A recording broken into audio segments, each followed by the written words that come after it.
Welcome to The Explainer. Today, we're tackling a messy reality. Global expansion means your ERP systems are totally clashing. You end up with, say, 4 systems and absolutely zero agreement. And hey, surface-level tools can't fix this. Like the quote says, global growth rarely comes from just one ERP. It's always a messy, patched-together reality. This fragmentation builds naturally over time.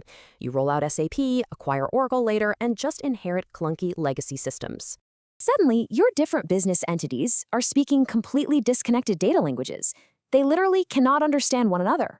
The scale of this disconnect? It's massive.